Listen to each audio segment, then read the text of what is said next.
오늘은 우리가 예레미야 애가 개관으로 예레미야 애가가 어떤 책인지 좀 살펴보도록 그렇게 하겠습니다. 우리가 오늘 아침까지 예레미야서를 읽고 묵상하였습니다. 여러분, 예레미야를 읽으면서 어떤 마음이 들었습니까? 저는 참 안타까움이 많았습니다. 한편으로는 예레미야에 대해서 참 안타깝다, 그런 생각을 하게 됩니다. 예레미야는 하나님의 선지자로 부름받아서 하나님의 말씀을 전하는 삶을 살았습니다. 그러나 그는 환영받지 못했습니다. 거절당하며 살았습니다. 여러분, 사람의 읽는 상처 가운데 가장 큰 상처가 거절당하고 버림받는 상처입니다. 여러분, 거절당해 보셨습니까? 사람이 갖고 있는 가장 큰 두려움의 많은 종류들은요, 거절당하는 겁니다. 어릴 때는 부모로부터 거절당하고 부모로부터 버림받는 아이들은요, 평생 지울 수 없는 상처를 갖고 살아갑니다. 그것은 나이가 들어서도 마찬가지입니다. 사랑하는 사람으로부터 거절당하고 버림받고 학교 친구들로부터 거절당하고 따돌림 당하고 그렇게 살아가는 것은 얼마나 힘든 일인지 모릅니다. 요즘엔 특별히 우리나라가 좀 잘 살게 되면서 우리의 육체적인 병뿐만 아니라 마음의 병에 대해서 관심이 참 많아졌습니다. 그래서 정신의학과 전문의 이런 분들이 TV에도 자주 나오시고 또 상담 이런 부분들이 참 많이 늘어났습니다. 그건 무엇이냐면 그만큼 우리의 마음이 많이 상해 있다라고 하는 것입니다. 그리고 이제는 우리가 우리의 마음들을 좀 많이 돌보면 좋겠다, 이런 생각들을 더 많이 하게 된 것입니다. 여러분, 그 마음의 상처의 가장 근본에는 거절당함이 있습니다. 예레미야는 거절당하고 살았습니다. 제가 설교 때도 말씀드렸습니다만 고향 사람으로부터 거절당했습니다. 그도 제사장의 아들이요, 제사장으로 살았지만 같은 제사장들로부터 거절을 당했습니다. 그리고 나중에는 왕으로부터 거절당하고 그는 감옥에 던져지고 그렇게 살았습니다. 우리가 살펴본 것처럼 내가 이제 더 이상 하나님 말씀 전하지 말아야지, 그렇게 하면 마음이 편해야 되는데 그러지 못하고 심장이 불붙는 것 같았다, 그렇게 말합니다. 그래서 하나님 말씀을 또 전하게 되고 또 핍박을 받게 됩니다. 그리고 여러분, 자세히 읽어보셨습니까? 예레미야는 결국 인생을 어디서 마감합니까? 그는 예루살렘에서 좀 북쪽에 있는 아나돗이라는 데서 태어났고 그의 삶의 대부분은 예루살렘 주변에서, 그리고 예루살렘 성에서, 수도에서 그렇게 하나님의 말씀을 전했습니다. 하나님의 말씀을 사람들이 싫어했지만 그렇게 전했습니다. 그리고 결국은 나라가 망하는 것을 보게 되고 그가 이제 바벨론으로 끌려가는 중에 느부사라단이라고 하는 그 장군이 당신이 예레미야요, 또요, 본인이 예레미야라고 그랬더니 예레미야는 풀어졌어요. 그래서 잠시 예루살렘으로 다시 돌아오게 됐습니다. 그래서 이제 멸망한 나라지만 그 수도인 예루살렘에서 살게 될 줄 생각했는데 그렇지 못했습니다. 여러분, 그의 마지막 최후가 어떻게 됩니까? 그는 원치 않았지만 애굽으로 끌려가게 됩니다. 시드기야가 죽고 난 다음에 분열이 생기고 사람들이 막 흩어졌을 때 일군의 사람들이 어디로 도망갔냐면 애굽으로, 이집트로 도망갑니다. 그때 예레미야도 붙잡아갔어요. 예레미야의 옆에서 예레미야를 도와줬던 서기관 바룩도 함께 다 끌려가게 됩니다. 그래서 그는 원치 않는 땅, 그가 평생 이야기하지 않았습니까? 애굽을 의지하지 마라. 하나님은 지금 바벨론을 도구로 사용하시니까 바벨론 왕에게 순종하고 끌려가더라도 거기 잘 살아라. 그러나 애굽으로 가서는 안 된다. 그렇게 그가 예언하고 살았는데 그의 마지막 인생은요, 원치 않았지만 애굽으로 끌려갑니다. 그리고 애굽에서 그의 인생의 마지막을 보내게 됩니다. 애굽 땅에서 죽게 됩니다.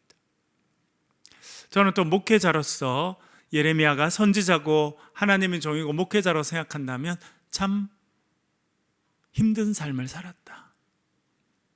오늘 우리가 예레미야 애가를 공부하는데 예레미야를 향해서도 우리가 애가를 불러야 되지 않겠나, 그런 생각들을 해보게 됩니다.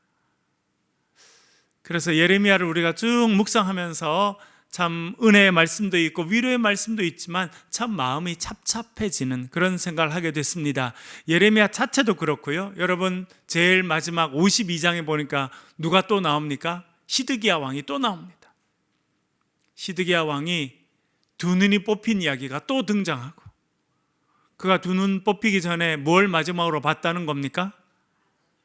자식들, 아들들이 그의 눈 앞에서 처형당하는 모습을 마지막으로 보고 그의 두 눈이 뽑히게 됩니다. 그리고 그가 바벨론으로 끌려가서 바벨론에서 처참하게 인생을 마무리하는 그런 모습을 보게 됩니다. 시드기야 개인으로도 여러분 한 나라의 왕이었는데 얼마나 처참하게 죽는지. 여러분 사람들이 인생을 살다가 마무리할 때도 너무 중요하거든요. 그래서 죽은 사람 시신을 훼손하는 것은 엄청난 큰 죄입니다. 우리나라도 그렇게 하고 있습니다만 미국에서 제가 살면서 보니까 미군들은 전 세계에서 전쟁을 많이 하지 않습니까? 이라크에서도 전쟁을 했죠. 아프간에서도 전쟁을 했죠. 여러 나라에서 전쟁을 많이 했어요. 그런데 그 미국 뉴스에서 가장 크게 나오는 것 중에 하나가 뭐냐면, 그렇게 멀리 딴 나라에서 이 미국이라는 나라를 대표해서 그게 파견을 받아서 그 죽었던 그 사람들의 시신이 돌아올 때는 얼마나 정중하게 예를 갖추고 모시고 그렇게 하는지 몰라요. 왜냐하면 당신이 나라의 부름을 받아서 나라에서 맡기신 일을 하다가 마지막 숨을 거뒀으니 우리가 당신에게 최고의 존경을 표하겠다 라고 하는 것입니다. 저도 목회자로서 장례식을 할 때가 있습니다. 그때가 너무나 중요한 순간이고, 제가 그럴 때마다 늘 생각합니다. 우리가 오는 것도 참 중요하지만 갈 때 모습이 너무 중요하다. 그런데 예레미야도 원치 않는 땅으로 끌려가서 그곳에서 그의 최후를 맞이합니다. 시드기야도 한 나라의 왕, 그것도 하나님이 선택하신 남유다 백성을 이끌어가는 왕으로 살았는데 두 눈이 뽑히고 굴비처럼 엮여서 끌려가서 원치 않는 땅에서 처참한 인생을 마무리하게 되니 참 슬픈 삶이고, 남유다 전체도 어떻게 됩니까? 여러분 52장은 딴 데보다 훨씬 더 구체적으로, 오늘 아침 제가 복음노트 하면서도 말씀드렸습니다만 그 느부사라단이라고 하는 그 장군이 와서 뭘 무너뜨렸다고 말합니까? 성전을 무너뜨려 버렸어요. 그래서 나중에는 네가 성전을 무너뜨렸다라고 하는 것을 지적하는 부분이 나오는데, 예루살렘 성전 얼마나 화려한 성전이었겠습니까? 아무도 본 사람은 없지만, 지금 있는 사람들 아무도 본 사람은 없지만 예루살렘에 가면요, 그 솔로몬이 만들었을 그 성전의 모형을 만들어 놓은 걸 본 적이 있는데 얼마나 화려하고 얼마나 잘 꾸몄는지. 그러나 그것이 정말 돌 위에 돌 하나 남지 않고 다 무너집니다. 또한 다윗이 지은 왕궁은 얼마나 화려하고 좋았겠습니까? 그러나 그것도 다 무너지고, 고위 관료들이 살았던 집도 다 무너지고, 거대한 성벽도, 지금도 예루살렘 가면 거대한 성벽이 있습니다. 여러분 성이라고 해서 조그마하지 않습니다. 성 위에 올라가면 여러분 우리가 한 4-5명이 옆으로 손을 잡고 걸어갈 수 있을 만큼 성 위가 넓습니다. 성이 얼마나 두껍고 큰지 모릅니다. 그런데 그 모든 것을 다 무너뜨렸다는 거예요. 그래서 수많은 사람들이 살던 그 예루살렘이 황폐하게 됐다. 한 나라가 완전히 망하게 되었다라고 하는 것을 예레미야는 그 이야기를 해줍니다. 그 예레미야에 이어서 우리가 예레미야 애가가 나오게 되는데, 이제 예레미야 애가는 그 예루살렘을 보면서, 남유다를 보면서, 그 하나님의 백성들을 보면서 불렀던 슬픈 노래가 예레미야 애가다라고 하는 것입니다. 그 개관을 좀 더 살펴보겠습니다. 첫 번째, 애가라고 하는 말이 있는데요, 슬픈 노래다, 그런 뜻입니다. 그 밑에 제가 설명을 써놨는데 참 재밌는 걸 하나 알게 됐어요. 우리나라 말로 애가 하면 슬프다, 애통하다 할 때 애자를 쓰게 되고요, 가는 노래인데 애가라고 쓰는데, 재밌는 거는 히브리어로 애가가 뭐냐면 에이카드라고 해요. 에이카. 히브리어는 에이카고 우리나라 말로는 애가고, 발음이 되게 비슷하죠. 우연의 일치겠습니다만 발음이 비슷한 말이다. 슬픈 노래라는 것입니다. 여러분, 예전에는, 지금은 그런 사람이 별로 없습니다만, 예전에 저희들이 어릴 때 보면 어떤 집에 가면 유교식으로 하는 데가 있어요. 저는 저희 증조 할머니 때부터 교회를 다니셔가지고 그런 데를 많이 가볼 적은 없었었는데, 유교에 가면 여러분, 장례가 되면 어떻게 해야 됩니까? 아이고 아이고 이러면서 전문적으로 곡을 해야 돼요. 곡을. 제가 하나 잊지 않는 게 있는데, 제가 어릴 때 다녔던 교회에 목사님께서 아주 젊은 나이에 돌아가시게 되셨습니다. 제가 대학 다닐 때 돌아가시게 돼서 제가 그 장례식에 참여했는데, 거기 큰아들이 저보다 한 살 아래, 지금 아주 훌륭한 목회자고 또 학자로 사는 참 좋은 그런 후배인데, 걔가 대학 1학년 때 아버님이 돌아가시게 되셨어요. 그러니까 엄청 젊은 나이에 아버님이 돌아가시게 되셨죠. 평생 목회를 하셨는데, 그분 고향이 안동이세요. 근데 결국은 이제 서울에 있는 장례식장에서 장례를 하게 되셨는데, 그 동네분 중에 어떤 한 분이 오신 것 같아요. 이분 아마 교회는 안 다니신 것 같기도 한데, 하여튼 오셔서 장례식에 참여했죠. 그러니까 그때 하필 제가 좀 가 있었었는데, 그 큰아들 보고 되게 책망하시더라고요. 왜 그런지, 불효자다 그러면서 곡도 안 하고 그런다고 되게 책망을 하시더라고요. 옆에서 보는 제가 조금 화가 났어요. 그때 그 목사님이 50 정도밖에 안 되셨어요. 나이가 50 조금 넘었든지. 이제 후배 큰아들, 그 밑에 애는 고등학생이고 큰애 대학 1학년인데 그 아이가 뭘 알겠어요? 그렇게 일찍 부모님 돌아가시면 얼마나 큰 충격을 받았겠습니까?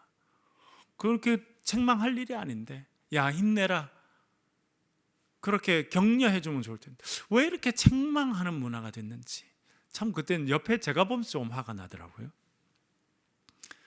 여러분, 하여튼 이 애가는 슬프게 부르는 노래입니다. 사실은 이스라엘 땅에서도 사람이 죽으면 전문적으로 노래하는 사람을 사서 그 사람들이 아이고, 우리 딸 말하면 아이고 아이고 이렇게 전문적으로 하는 사람이 있었습니다. 아마 그런 문화가 있었기 때문에 이 애가라고 하는 것이 지어지게 되었다, 그렇게 생각이 됩니다. 이 예레미야 애가, 이제 예레미야 애가라는 이름을 보면 예레미야가 잘 울었잖아요. 많이 울었잖아요. 그리고 사실은 제가 설교하면서 말씀드렸지만 또 어떻게 다른 게 할 수 있는 게 없어요. 하나님 말씀을 전하면 사람들이 말하지 말라고 때리고, 감옥에 집어넣고, 목에다 칼을 채우고, 이제 내가 입을 다물어야지 하면 하나님의 말씀이 계속 자기한테 와서 그 말씀이 자기 가운데서 심장이 불을 타는 것 같고, 그 불이 자기의 뼈를 태우는 것 같은 그런 고통을 겪었으니 어떻게 해야 될지 몰라서 그는 많이 울었습니다. 그 예레미야가 이제 예루살렘을 바라보며 적었던 그 슬픈 노래가 애가입니다. 두 번째 특징이 있는데요, 특징 첫 번째, 눈물의 선지자인 예레미야가 멸망한 남유다를 바라보면서 부른 슬픈 노래다는 것이 특징이고요. 두 번째는 5장으로 되어 있는데 전부 다 시로 되어 있습니다. 시. 그리고 세 번째는요, 이 시인데 재밌는 것은요, 알파벳 이 합체 이렇게 번역할 수 있겠는데 acrostics라고 부르는 좀 전문적인 단어가 있습니다. 그런 형태로 이걸 적었다라고 하는 것입니다. 히브리어 알파벳 순서를 따라서 각 절이 시작합니다. 그러니까 1절은 알파벳 첫 자, 2절은 알파벳 둘째 자, 이렇게 시작한다는 겁니다. 조금 이따 제가 또 설명드릴게요. 그렇게 해서 1장, 2장, 4장, 5장 이렇게 각각 22절씩 되어 있습니다. 왜 22절씩 되어 있으냐면 알파벳이 22개거든요.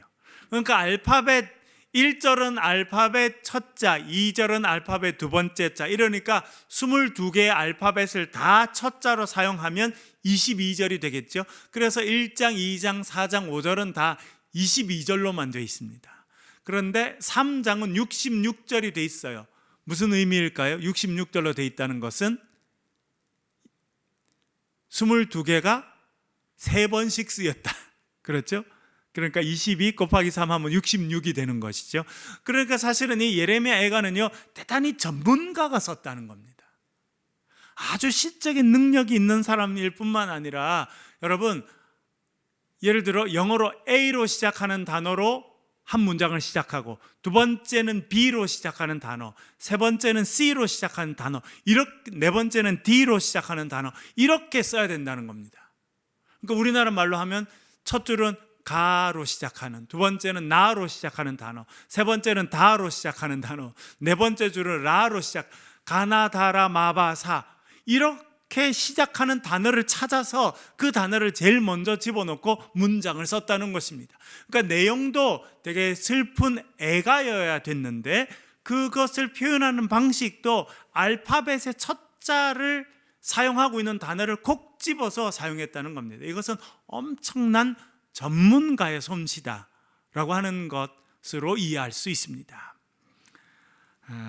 그래서 알파벳 22개인데, 그래서 각 장이 22개의 절로 되어 있습니다. 그런데 이것은 애가만 그런 것이 아니라 성경에 곳곳에 그런 것이 있는데, 대표적인 것이 시편 119편입니다. 여러분, 119편 성경에서 가장 길지 않습니까? 176절이나 되어 있는데, 이것도 첫 자는 알파벳 제일 먼저 나오는 단어, 두 번째 단어, 이런 식으로 썼습니다. 그러니까 엄청난 전문가가 전문적으로 그걸 썼다는 걸 알게 되겠는데, 그림을 좀 보여드릴게요, 여러분. 일부러 오른쪽에 보면 숫자 1, 2, 3, 4 이렇게 돼 있잖아요, 여러분. 이거는 이제 번역한 것인데, 사실은 이스라엘 사람들은 숫자를 사용하지 않고 글자가 숫자를 대신합니다.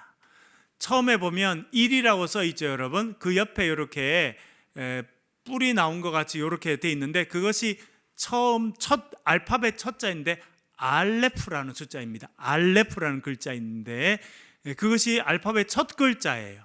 그래서 1절은 알레프로 시작하는 단어로 시작하는 거예요. 2자 보이시죠? 숫자 2. 그 옆에 보면 이렇게 우리나라 기억에다가 밑에 줄 그 그자 비슷하게 써 있는 거 있죠, 여러분? 그자 비슷한 거, 이 옆에 그자 비슷하게 써 있는 거 있죠? 이게 두 번째 알파벳인 베트인데, 이 베트는 집을 의미하는 것인데요, 그게 두 번째 알파벳 썼어요. 3이라는 숫자 보이시죠? 그 옆에 보면 또 이렇게 우리나라 기억도 아니고 이렇게, 그래서 알렙벳 김멜이라는 단어인데, 이렇게 알파벳 순서에 따라서 글자를 배치해서 전체 시를 구성했다는 것입니다. 그래서 요거는 우리 이제 예레미야 애가 1장이고요. 제가 아까 말씀드렸죠, 시편 119편도 그렇게 돼 있다고요. 그 다음 그림 보여주시죠. 여기 보면 Psalms, 영어라고 돼 있죠. Psalms chapters 119 그렇게 돼 있죠. 119. 여기도 보면 숫자 1 옆에 아까 봤던 알레프가 있죠. 2 옆에 베트가 있고, 3 옆에 김멜, 이렇게 해서 딱 떼놨죠. 요 단어부터 요 알파벳으로 시작하는 단어들을 찾아서 전부 다 썼다는 겁니다. 그림을 내려주셔도 좋겠고요. 그러니까 이 애가는 22절로 되어 있습니다. 각 장이 22절, 3장은 3배인 66절로 되어 있습니다. 그리고 이 시편 119편은 얼마나 전문가인지 이게 반복해서 그 순서대로 계속 반복을 해서 176절까지나 만들었습니다. 글을 좀 써보는 사람들은 이렇게 하는 것이 얼마나 전문적으로 훈련받아야 할 수 있는지, 얼마나 많은 지식과 언어에 대한 감각이 있어야 쓸 수 있는지를 알 수 있겠는데요.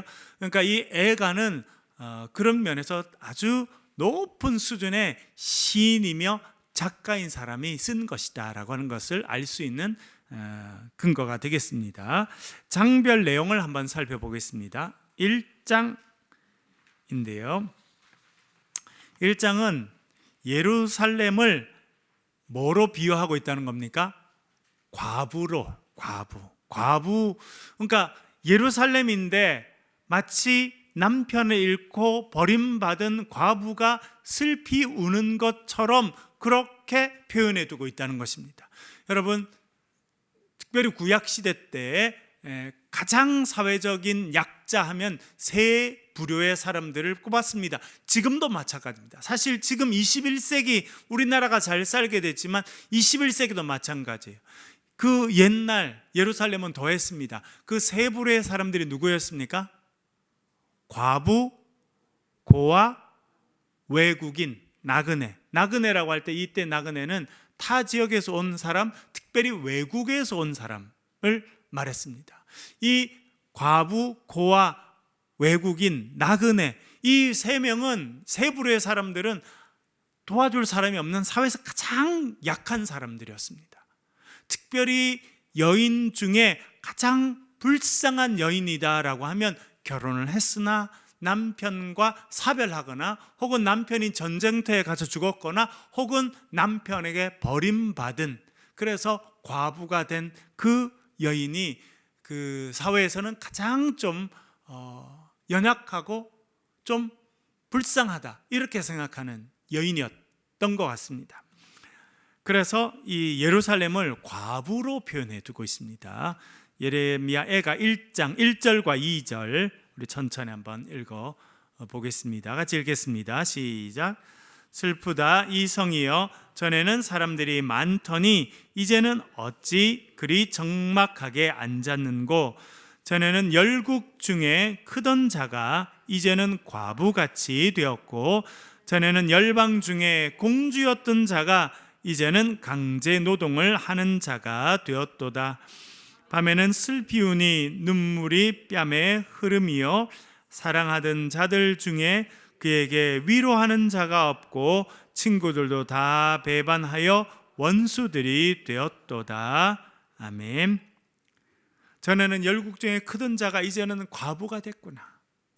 전에는 열국 가운데 공주로 살았던 자가 이제는 강제 노동을 하는 자가 됐다. 이제는 노예가 됐다는 것입니다. 여러분, 우리가 요셉 이야기하면 금방 생각나시죠? 요셉, 그 집에서 얼마나 사랑받았든지 그 당시 채색을 하려고 하면, 그 당시는 이런 염색 기술이 발전이 안 됐기 때문에 채색 옷을 하려고 하면 실 자체가 색깔이 있어야 됐습니다. 여러분, 옛날에 그 바느질하고 이렇게 뜨개질 해가지고 이렇게 색깔 넣어서 뭐 옛날에 목도리도 뜨기도 하고 조끼도 뜨기도 하고 그랬잖아요, 여러분. 그렇죠? 색깔을 넣으려 그러면 어떻게 해야 됩니까? 그 색깔이 들어갈 때 딴 실을 사용해야 되잖아요. 그렇게 옷을 만들어서 입었던 사람이 요셉이었는데 나중에 어떻게 됩니까?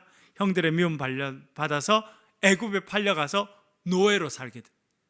그런 모습을 지금 이야기합니다. 한때는 네가 열국의 공주처럼 살았는데 이제는 강제 노동을 하는 그런 인생이 되었구나, 그렇게 단식하고 있습니다.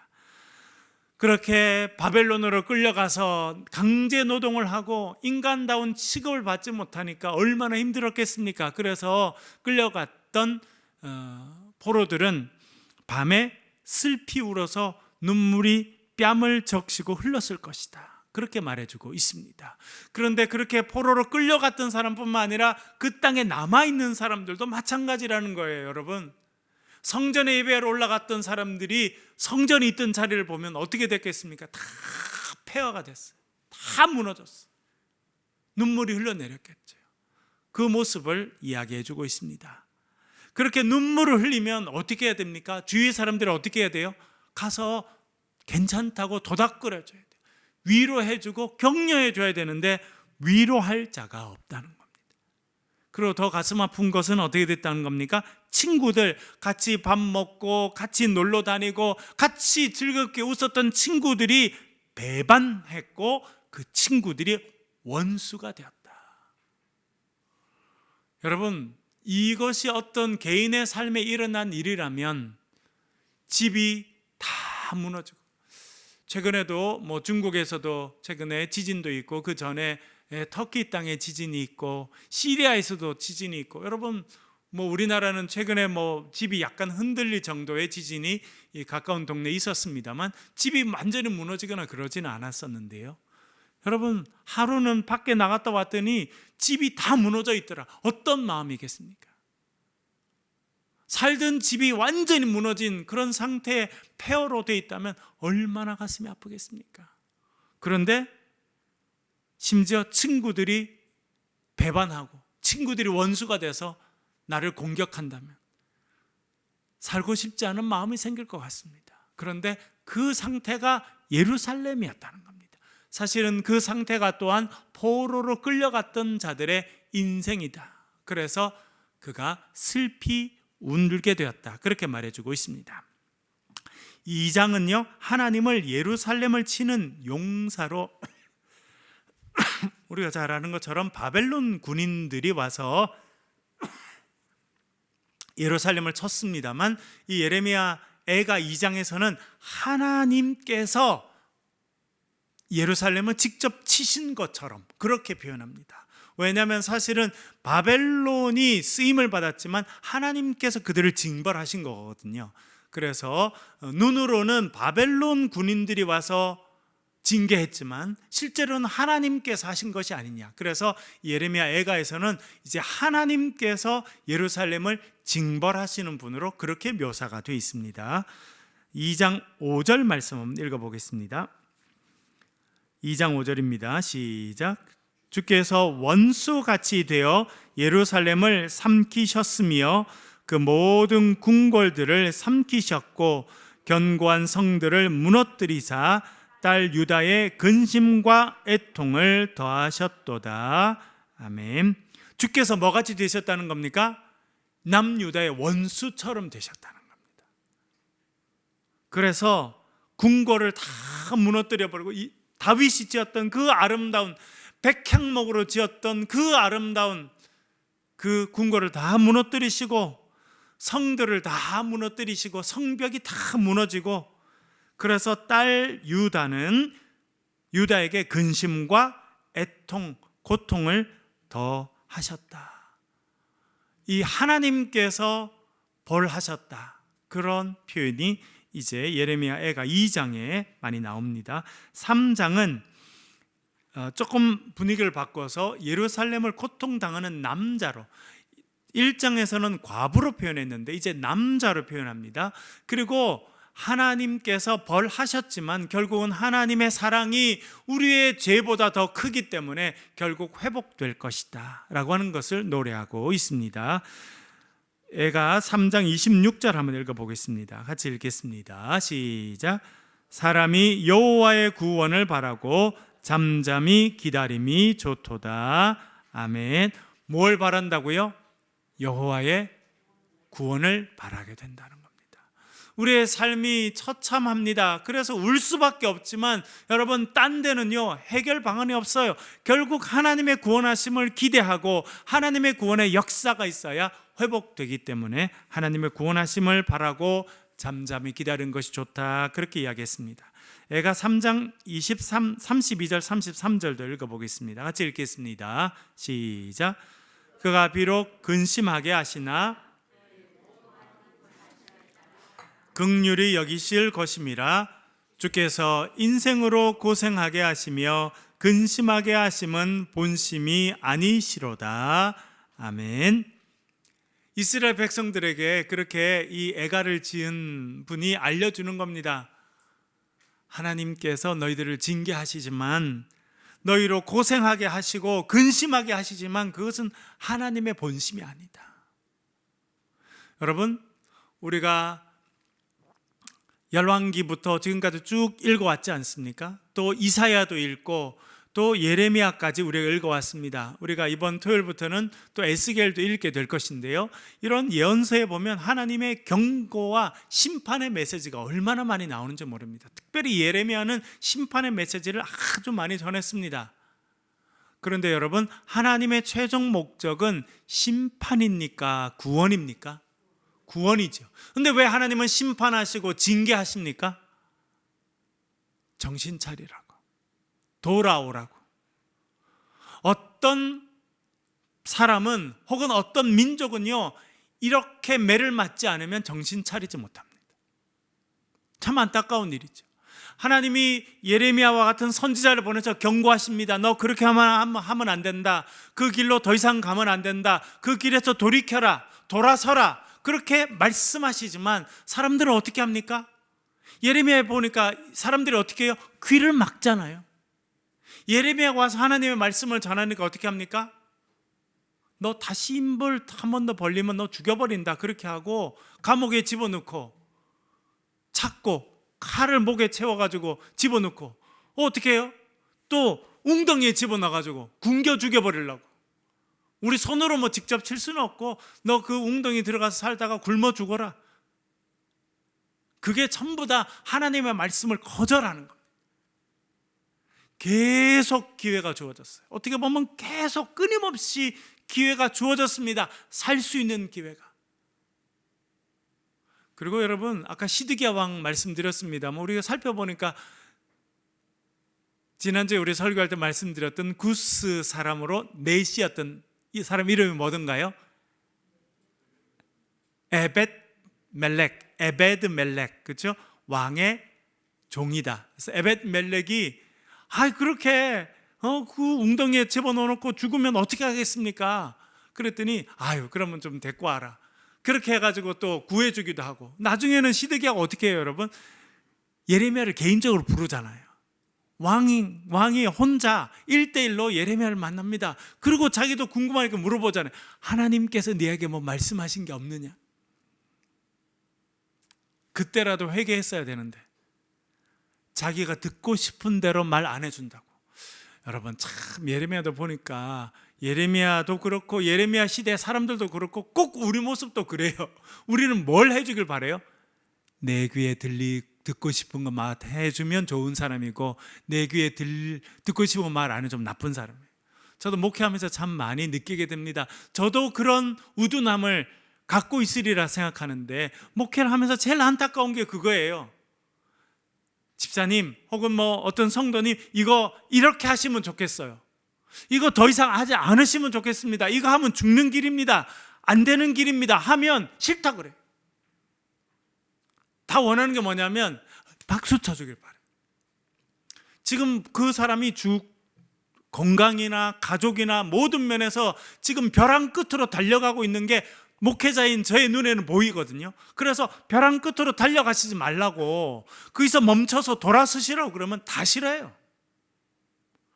목사님 기도하면서 말씀하셨으니 제가 순종하겠습니다. 이런 사람은요 100명 중에 한두 명밖에 없어요. 대부분은요 마음대로 할래요, 그렇게 말해요. 벼랑 끝으로 달려가고 있는데 본인만 몰라요. 그래서 저도 한 번 이야기하고 두 번 이야기하고 거절하면 다시는 이야기 안 합니다. 왜요? 안 하는 게 좋겠더라고요. 들을 귀가 없는 사람한테 그렇게 말하는 거는 서로 힘들어지는 일 뿐입니다. 그럼 어떻게 해야 돼요? 결국은 벼랑 끝에 떨어져 봐야 되는 거예요. 벼랑 끝에 서 있는데도 계속 앞으로 걸어갑니다. 가지 말라 그래도 걸어가면 어떻게 하는 수밖에 없어요? 결국은 벼랑 밑에 떨어져서 팔이 깨지고 머리가 깨지고, 그렇게 해야지만 정신 차리고 돌아서니까. 하나님도 이 유다 백성들에 대해서 그러실 수밖에 없는 겁니다. 계속 기회가 주어지고 계속 경고하지만 귀를 막고 듣지 않고 내가 원하는 대로 하겠다. 하나님의 사람이지만 내가 원하는 대로 말 안 해주면 웅덩이 집어넣어서 죽여버리는 거예요. 그런 면에서는 한 나라나 한 개인이나 똑같아요. 그래서 우리가 정말 기도할 것은 하나님 저에게 듣는 귀를 주십시오. 우리도 함부로 말을 해서 안 되겠습니다만 정말 누구에게 조언을 하려고 하면 저도 참 목회자지만 너무 조심스럽거든요. 제가 다 아는 게 아니니까. 그러나 어떤 데는 제가 반복적으로 생각하고 얘는 꼭 이야기를 해서 말씀을 드려야겠다 하면 대부분의 사람들은 싫다 그래요. 그러면 저도 그 다음부터는 입을 다물게 되더라고요. 여러분들 정말 여러분들에게 하나님께서 은혜 주셔서 정말 생명의 말씀, 필요한 말씀이 우리 귀에 들리는 그런 은혜가 여러분의 삶에 있으시기를 간절히 바랍니다. 4장에 가면요, 이제 예루살렘 공동체가 탄식하고 회개하는 그런 장면이 4장에 나오는데요, 예레미야가 4장 17절 한번 읽어보겠습니다. 같이 읽겠습니다. 시작. 우리가 헛되이 도움을 바람으로 우리의 눈이 상함이여 우리를 구원하지 못할 나라를 바라보고 바라보았도다. 아멘. 이제는 회개하는 거예요. 이제 다 망하고 왕이 두 눈 뽑혀가지고 끌려가고 수많은 사람들이 끌려가고 이제 왕궁도 무너지고 성벽도 무너지고 성전도 무너지고 살던 집도 다 불타고 처참하게 이제 아무것도 안 남은 상태, 그때 돼서야 이제 회개하는 거예요. 우리가 헛되이 도움을 바랬다는 겁니다. 도움 주지 못할 우상 앞에 가서 엎드려서 도움을 달라고 헛된 일을 지금까지 했었구나 하는 것을 그때서야 깨닫게 된 겁니다.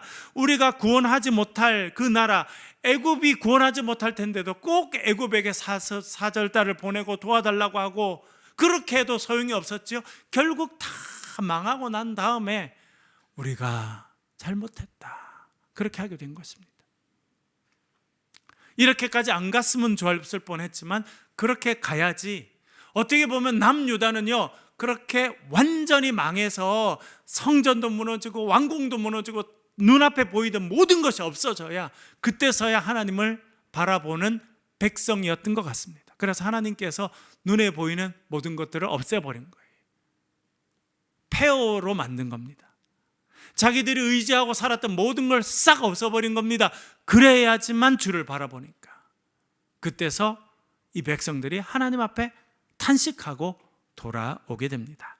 5장은 긍휼과 회복을 위한 공동체의 기도입니다. 이 5장으로 된 마지막은 어떻게 되냐면 하나님 이제 우리를 구원해 주십시오. 우리가 회개합니다. 정말 처참한 죽음의 경험을 하고 이제 우리가 회개하니 우리를 살려주십시오 라고 5장에서 기도하게 됩니다. 5장 21절 읽어보겠습니다. 에레미야 5장 21절입니다. 애가 5장 21절 같이 읽겠습니다. 시작. 여호와여 우리를 주께로 돌이키소서. 그리하시면 우리가 주께로 돌아가겠사오니 우리의 날들을 다시 새롭게 하사 옛적 같게 하옵소서. 아멘. 우리가 주께로 뭐 한다고요? 주께로 돌아갑니다. 돌아간다는 단어는 히브리어로요 슈브라는 단어입니다. 제가 몇 번 복음노트에서 말씀드렸죠. 슈브라는 단어예요. 슈브, 돌아간다는 거예요. 우리 말하면 유턴한다는 겁니다. 유턴. 이쪽으로 달려가다가 거꾸로 유턴해서 돌아가는 것이 슈브예요. 이 슈브의 또 다른 의미는 회개한다는 겁니다. 회개한다. 그러니까 회개합니다라고 하는 것은 뭐냐면 주님께로 방향을 돌립니다라고 하는 것입니다. 내가 원하는 대로 갔잖아요. 내 인생 방향, 내 인생 내 건데 뭐 내 마음대로 살아야지 하고 내가 원하는 방향으로, 내가 원하는 곳으로 내 욕심이 이끄는 대로 가다가 그 방향을 돌이켜서 주님을 바라보고 주님께로 돌아가는 것이 회개이라는 거예요. 그것이 결국 회복이고 그것이 결국 구원의 길이라고 하는 것을 알게 됩니다. 그렇게 주께로 주님 우리가 이제 돌아가니 우리 나를 새롭게 하시고 옛적 같게 해주십시오. 예전에 우리가 하나님의 은혜를 누리고 하나님의 평강을 누리고 살았던 그 옛적 시대로 돌아가게 해주십시오. 근데 너무 늦었어요 사실은. 왜? 성전도 다 무너지고 궁궐도 다 무너지고 성벽도 다 무너지고 살던 집도 다 무너졌습니다. 너무 늦게 회개하였습니다. 그러나 안 하니만은 못한, 안 한 것보다는 훨씬 낫습니다. 그래서 결국 어떻게 됩니까? 하나님께서 포로로 끌려갔던 자들이 다시 포로에서 돌아와서 성전을 세우고 성벽을 세우고 그런 것이 에스라, 느헤미야 이런 데 우리가 있다는 것을 보았죠. 그래서 결국은 하나님께서 그런 멸망의 길을 통해서 바벨론이라는 거대한 채찍으로 내리치신 다음에 그 백성들이 이제 하나님께 돌아오는 그런 역사가 있게 됐습니다. 안타깝죠. 성경이 우리에게 경고하시고 말씀하는 겁니다. 이스라엘 백성들, 우리보다도 훨씬 더 믿음이 좋고 우리보다도 훨씬 더 직접적으로 하나님의 은혜를 받았던 그 사람들도 그런 삶을 살았으니 우리는 그렇게 살면 안 된다는 겁니다. 귀를 열고 하나님 말씀을 듣고 하나님 뜻에 합당한 자로 살아가는, 그래서 다 잃은 후에 후회하고 아무것도 없어진 다음에 이제서야 내가 주님께 빈손 들고 돌아옵니다, 그런 인생 되지 말라는 거예요. 그래서 늘 하나님께 회개하고 하나님께 돌아가고 하나님 은혜를 기대하며 살아감으로 하나님 주시는 복을 누리며 살아가는 백성이 되라. 여러분, 이사야하고 예레미야에 나오는 독특한 표현이 있습니다. 심판의 말씀이 되는 중에 있는 아주 특별한 표현이 있어요. 그게 무엇입니까? 물된 동산이라는 거예요. 저는 참 아이러니다. 이 심판을 이야기하고 멸망을 이야기하는 이 이사야와 예레미야의 어떤 비전이 나오느냐? 물된 동산의 이미지는요, 이사야, 예레미야밖에 안 나옵니다. 그래서 하나님께서 주시는 말씀인 거예요. 하나님 은혜를 누리며 살았던 그 물된 동산과 같은 그런 은혜를 누리고 살 때 그게 감사하고 살아가라는 거예요. 그렇지 않으면 그것이 다 없어지고 다 멸망하고 패망하고 아무것도 없어진 다음에 하나님 이제 돌아갑니다, 도와주십시오라고 하는 인생이 되지 말라는 거예요. 여러분, 이 성경 말씀이 우리를 비춰주는 거울입니다. 하나님 앞에 하나님 은혜를 감사하며 찬양하며 살아가서 여러분 인생이 물된 동산과 같은 그런 인생으로 살아가실 수 있기를 주의 이름으로 간절히 축원합니다. 우리 말씀을 가지고 한번 기도하겠습니다. 우리 예레미야 애가 말씀을 우리가 내일부터 우리가 3일 동안 묵상하게 될 것입니다. 하나님 은혜 주셔서 들을 귀를 주시고 주의 말씀을 듣게 하시고 미리 깨닫게 하시고 정말 하나님께서 은혜 주셨을 때 그 은혜에 감사하고 구원의 우물에 나아가서 그 우물을 마시고 물된 동산으로 살아가고 축복의 통로로 살아가는 그런 인생들이 되게 도와주시옵소서 기도해 주시고요. 이번 또 주일날 우리가 전 교인이 식사하며 친교를 합니다. 또 월요일 또 크리스마스 날 또 우리 성탄절 예배를 드리게 됩니다. 우리 다음 세대 자녀들도 귀한 행사를 준비하고 있는데요. 우리 찬양대 위해서도 우리 다음 세대의 자녀들도 준비하는 모든 것 가운데 하나님 은혜 베풀어 주시옵소서. 소리 내서 통성으로 같이 한번 기도하겠습니다. 기도하십시다. 아버지 하나님,